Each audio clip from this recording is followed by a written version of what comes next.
Muy buenas noches, otra edición aquí de nuestro panorama de noticias en TV Mundus Noticias. Y el juicio político a la Corte Suprema de Justicia, que se instrumenta desde la comisión correspondiente de la Cámara de Diputados de la Nación en Argentina, bueno, evidentemente nos lleva una vez más a siguientes testimonios y encuentros que, lejos de amenguar el escándalo del máximo tribunal argentino, por el contrario se profundizan.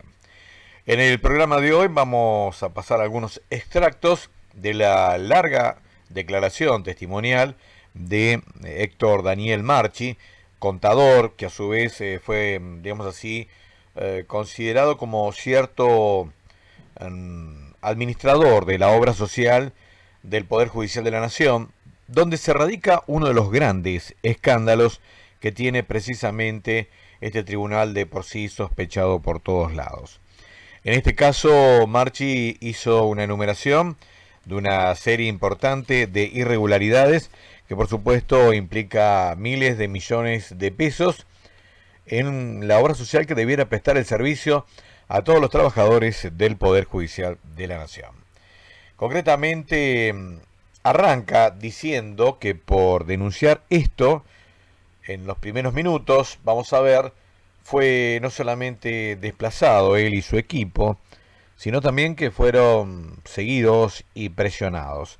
Y luego, en este primer bloque, vamos a ver que hace una declaración leída, donde pone de manifiesto el historial de cómo se llegó a este estado decrépito, pero más que nada corrupto, de la obra social del Poder Judicial de la Nación. Sí. Porque tiene que ver con el tema del juicio de la obra social. Yo en este tiempo, luego que esta situación tomó estado público, se han producido un montón de hechos que tienen que ver con mi persona. No me refiero solamente al tema de haber dividido una Secretaría General de Administración, que está en toda la facultad de la Corte de hacerlo, yo no tengo ningún inconveniente, pero sí en un traslado que yo lo considero una sanción totalmente encubierta, en donde la Secretaría que se ha dividido y la sanción que se ha aplicado incluye a todas las personas que hemos trabajado en la auditoría de la obra social. Y aquí viene el tema más importante. Yo he sufrido seguimientos, hay amenazas contra funcionarios que han colaborado conmigo, y hay cuestiones que realmente ya exceden el marco de un tema tan particular como el tema de la obra social, y que la verdad generan mucha presión en mí, pero no impiden venir y contar la verdad y ayudarlos a todos ustedes a avanzar en este tema tan importante. Yo creo que el país está pasando por una etapa muy difícil. Mientras esperaba aquí, veía que el dólar rozaba los dólares 500, los pesos 500, con lo cual la pobreza sigue yendo para arriba, con lo cual creo que es importante estos temas solucionarlos de raíz y rápidamente. Con eso, con la verdad. Y antes de comenzar con las preguntas, a mí me gustaría dejar un marco, si ustedes me permiten. Es nada más que una página y media en donde yo quiero dejar claro. Tienen que pedir autorización para ver papeles. Pido papeles. Autorización para poder leer. Se somete a votación. Una página y media que yo creo que es importante para entender el tema. Que pueda el contador usar papeles. Sí, se ha aprobado.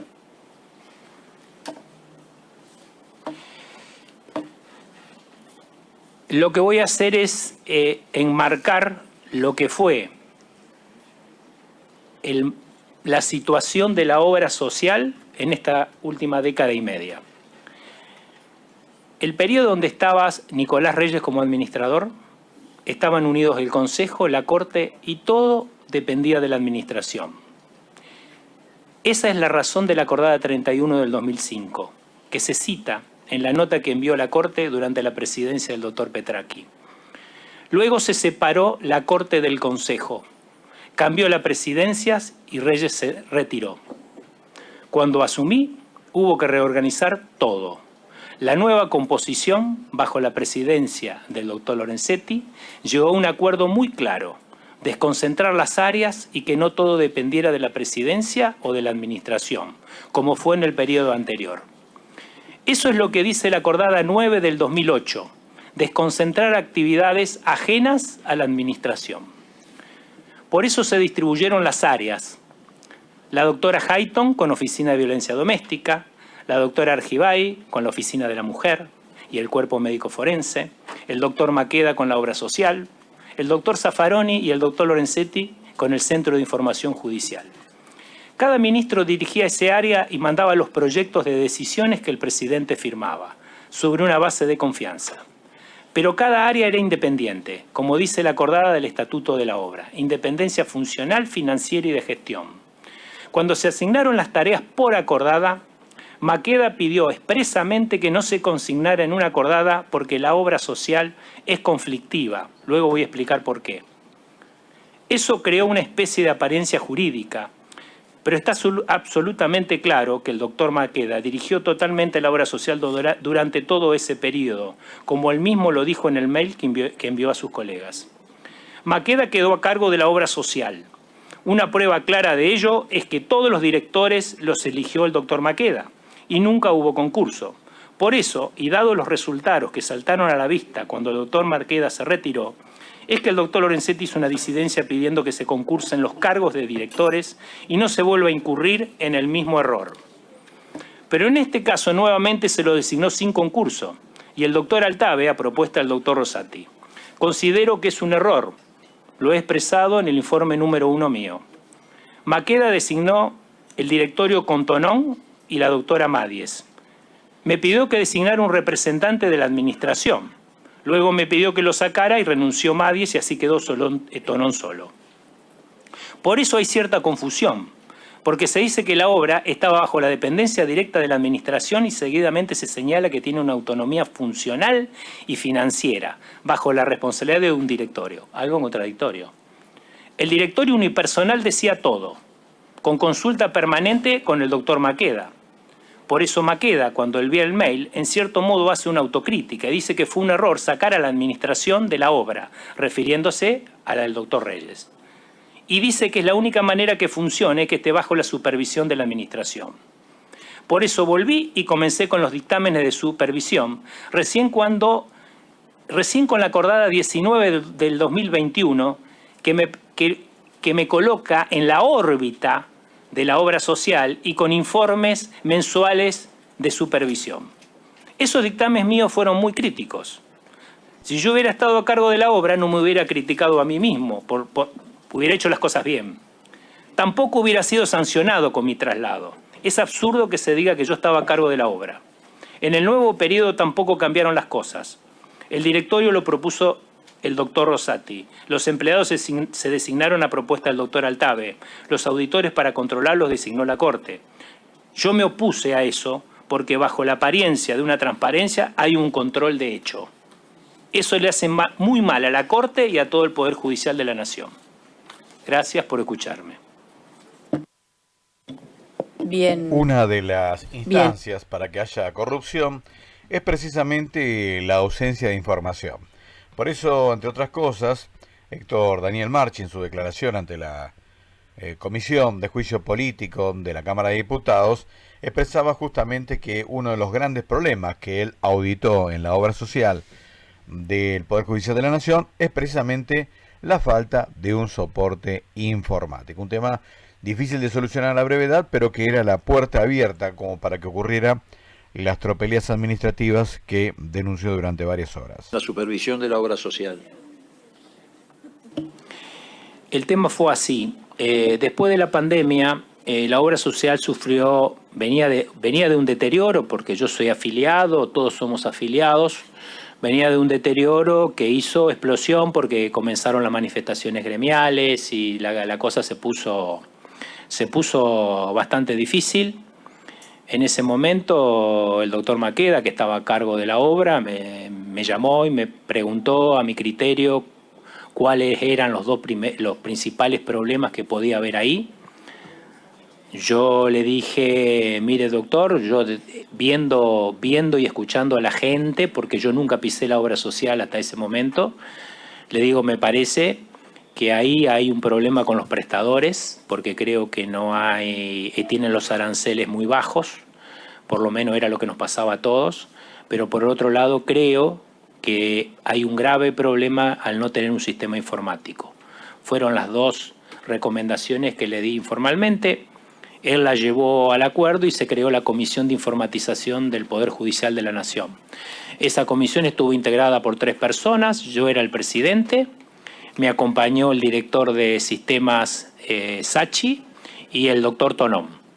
Esa comisión trabajamos, en un tiempo el doctor Tonón dejó de participar, trabajamos 4 meses y al 4.º mes le entregamos, con el licenciado Sachi, le entregamos un proyecto para licitar un software de gestión general como para que la obra social le agregue sus especificaciones.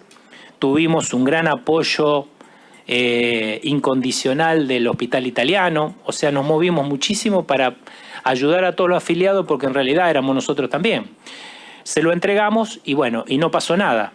A partir de eso, esos problemas se aumentaron, pero claro, había un problema. ¿Quién entraba a la obra social? Entonces los ministros me dijeron, el único que tiene espalda para entrar ahí sos vos, andá, hacé un diagnóstico.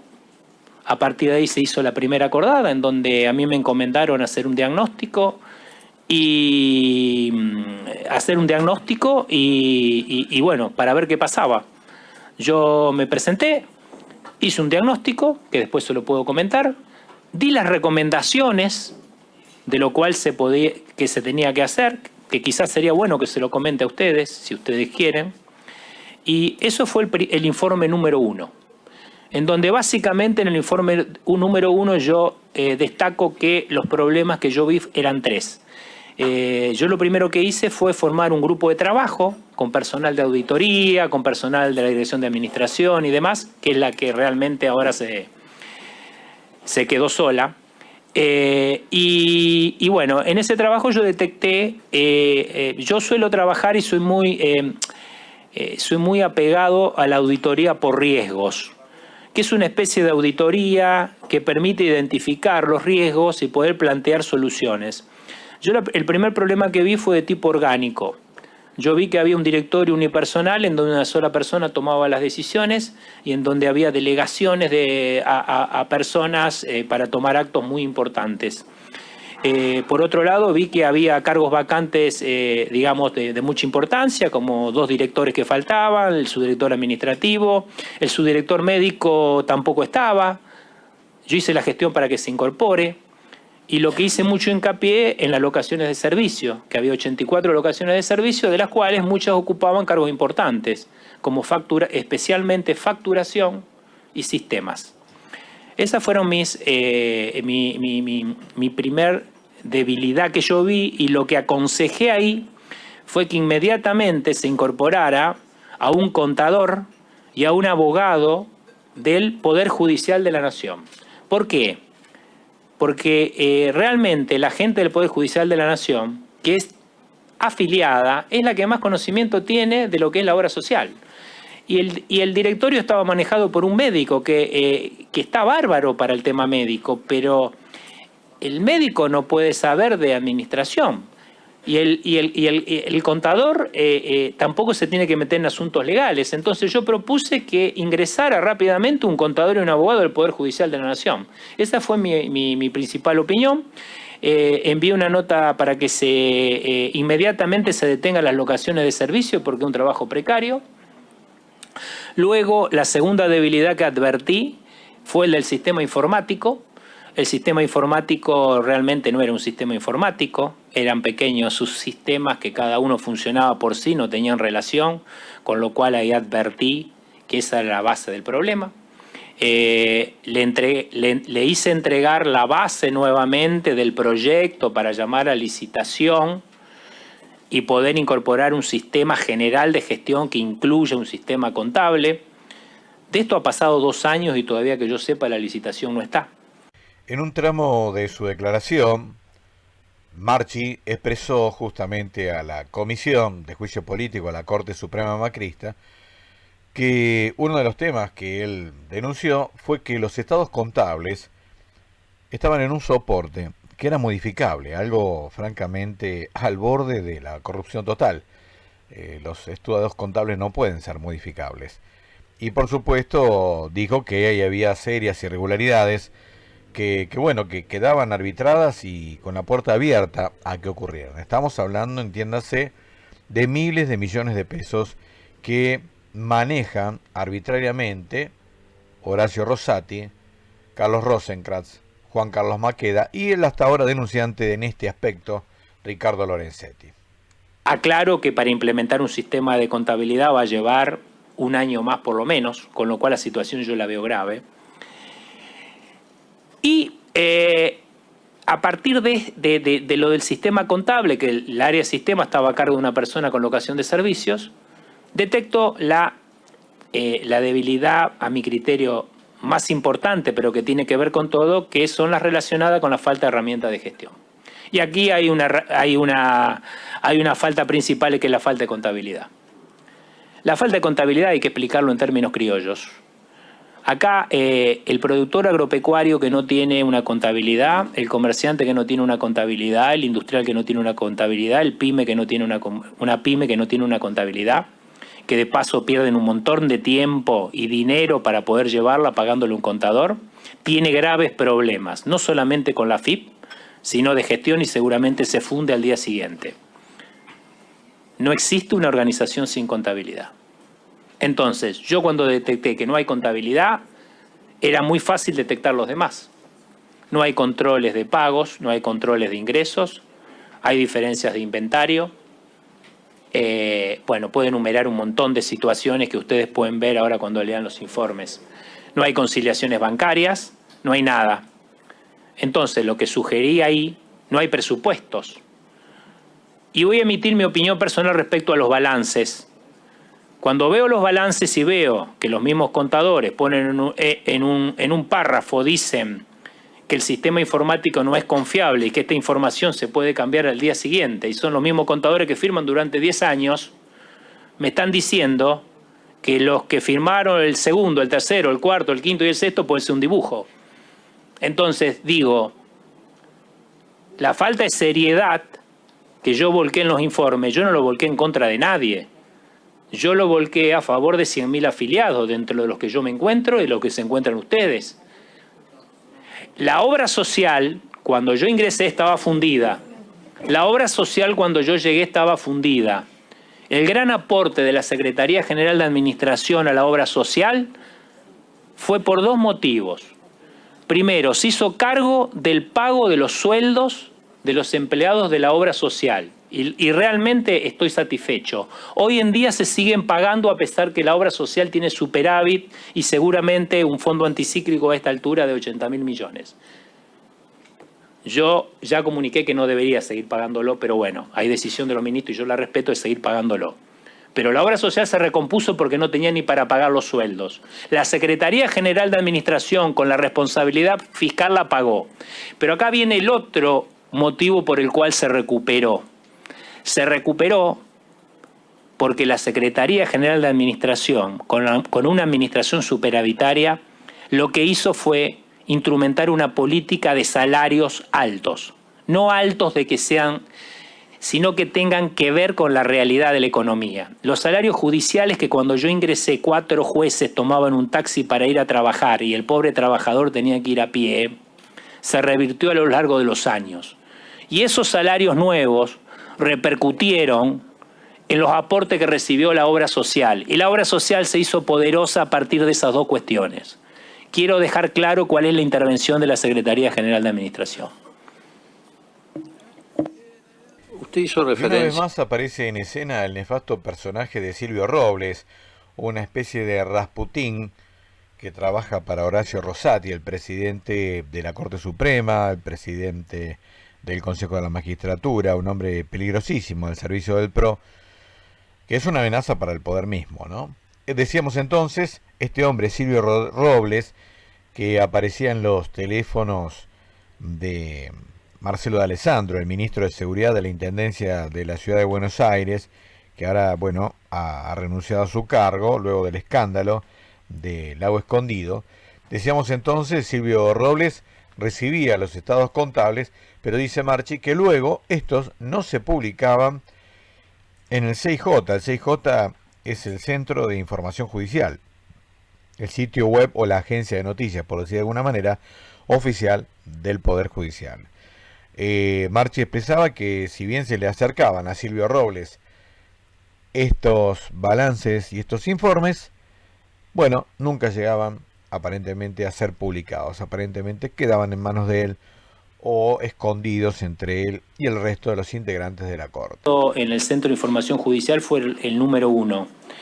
Nosotros entregamos en tiempo y forma el número 2, el número 3, esos fueron entregados a los ministros vía mail, y el informe número 4, que refiere a la gestión al TABE, ese fue entregado en presidencia y recibido por el señor Silvio Robles. ¿Era habitual que Silvio Robles recibiera informes de estas características, de la obra social, por supuesto, o de otras cuestiones vinculadas a temas de superintendencia?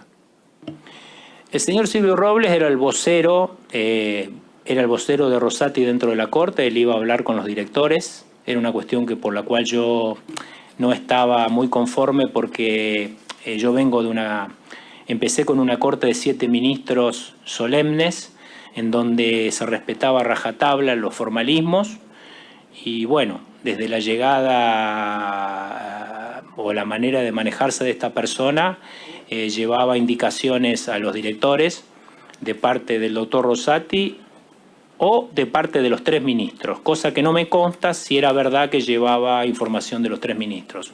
Pero bueno, el informe número 4 lo recibió él, y por lo que algún ministro me ha reclamado, no se lo entregó. El desmanejo producido por dineros mensuales sobrantes, dado que el aumento de los sueldos de los trabajadores del Poder Judicial de la Nación, pero fundamentalmente los jueces y fiscales, hace que su aporte a la obra social, que por ley es un porcentaje, también sea alto, y que supere en forma bastante importante la necesidad monetaria de la prestación de sus 100.000 afiliados. Lo que Marchi decía es que justamente el dinero sobrante, lejos de invertirse en algún plazo fijo, quedaban ahí en las cuentas del Banco Ciudad, que era el banco que se beneficiaba de tener este dinero, este volumen de dinero impresionante, en forma totalmente improductiva. Marchi expresaba que la obra social, si ponía ese dinero sobrante, bueno, equivalente, podía darle ganancias de hasta 3.000 millones de pesos, que es el dinero con el cual prestan atención a todos los afiliados, si es que todos se atendieran al mismo tiempo, durante 3 meses. Es decir, que el volumen de dinero que quedaba muerto en alguna cuenta, una cuenta corriente del banco de Rodríguez Larreta, bueno, era impresionantemente alto, y por supuesto el Poder Judicial desaprovechando, como cualquier organismo del Estado, la posibilidad de darle cierto resguardo o productividad a este mismo dinero. ¿Por qué se crea ese fondo? Ese fondo se crea precisamente por lo que yo manifesté antes. Nosotros, con una política de salario alto del Poder Judicial, generamos unos ingresos muy importantes, con lo cual empezó a tener muchos excedentes la obra social. Yo no voy a emitir opinión respecto a si tenía que usarlos más en cuestiones de prestaciones, ese es otro tema.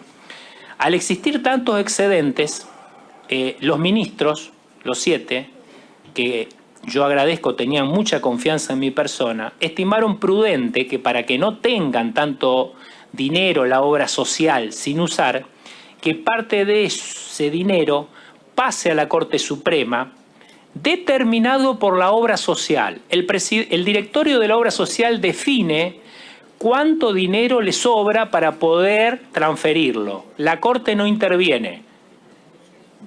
Cuando el directorio de la obra social dice transferimos tanto dinero, llega a la Corte Suprema, la Dirección de Administración lo que hace, llama una compulsa y ya viene con la indicación de ponerlo en plazo fijo a tantos días. O sea que lo único que hace la Dirección de Administración es una compulsa de tasas entre los dos bancos oficiales con los cuales trabaja la Corte, que es el Banco Ciudad y el Banco Nación, y en el mejor postor se hace un plazo fijo, el cual se le comunica a la obra social para que lo pueda incorporar en sus cuentas y lo tenga. ¿Qué quiere decir esto? Que nosotros solamente con los fondos remanentes que vienen a la Corte solamente están en un plazo fijo que se le manda a la obra social informándole está en tal banco, papá. Si lo necesitaría la obra social, lo único que tiene que hacer es pedirlo y mandarlo. Lo que pasa es que nunca lo necesitó, ¿por qué? Porque la política salarial que implementamos permite que los ingresos de la obra social puedan mantener ese fondo anticíclico y a la vez generar superávit. Con lo cual fue una de mis recomendaciones que hice, que se deben aumentar las prestaciones que debe dar la obra social a los afiliados. Los 100.000 afiliados que tiene la obra social tienen que tener muchas más prestaciones, y entre una de las cosas que yo sugerí fue que se aplique para mayor transparencia una política común de aumento de aranceles a los prestadores, ya que el aumento era digitalizado. Y hoy también es digitalizado, porque en el informe 4 muestro como algunos tuvieron el 500% de aumento y otros 10% cuando la directiva era otra. Entonces, ordenadamente yo creo que es de una de las obras sociales más importantes del país. Pero acá quiero aclarar lo otro que quizás, sobre todo a la diputada Oliveto, que eso no implica manejar la obra social, porque la obra social queda con el dinero que estima necesario para desarrollar su actividad. Y aquí es donde yo marqué otro error gravísimo de gestión, que seguramente tampoco gustó al momento de informarlo, pero yo debía informarlo. La obra social en materia de gestión financiera, para mí, es un desastre. ¿Pero por qué? Porque hay remanentes de 10.000 millones en su caso, 5.000 y demás en cuentas corrientes, porque se olvidan de hacer los plazos fijos. Eso, remunerado en el término de 6, 7, 8 meses, implicó perder 3.000 millones de pesos para la obra social. 3.000 millones de pesos son 2 meses de prestaciones a 100.000 afiliados. Pero si eso lo llevamos a los otros meses, nos vamos a encontrar con cifras siderales de pérdida por intereses o intereses regalados a los bancos, si lo queremos ver de otra manera. Esta acotación yo la hice no una sola vez, yo la vine haciendo en el tiempo. Inclusive esta acotación la hice en un acuerdo de ministros, mucho tiempo antes.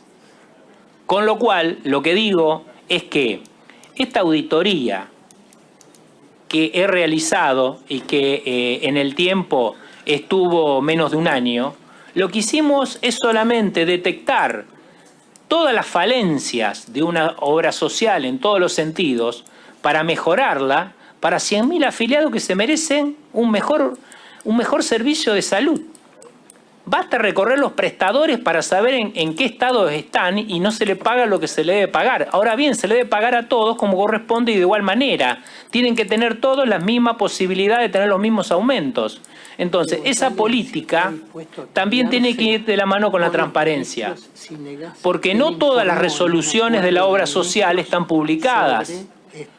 Entonces, al no estar publicadas, es difícil entender la situación. Por eso, diputado Oliveto, con lo que yo le estoy diciendo, y sabiendo que todas las resoluciones de la obra social no se publican, la entiendo si le puede llegar a estar faltando información respecto a la obra social y cualquier otra que yo le puedo explicar sin ningún tipo de problema. La declaración de Héctor Daniel Marchi no fue una más, fue quizás una de las más importantes, en tanto que es alguien del riñón propio del sistema judicial, manejó la obra social, de los personajes que trabajan dentro de la estructura del Poder Judicial, fue el que más voluntad de hablar y contar tenía. Acaba de ser desplazado, ha sido presionado, concretamente dijo y expresó que no querían que hable de Rosati ni de Robles. Y a raíz de esto, bueno, el juez Ariel dijo, un juez macrista, ahora lo llamó a declarar.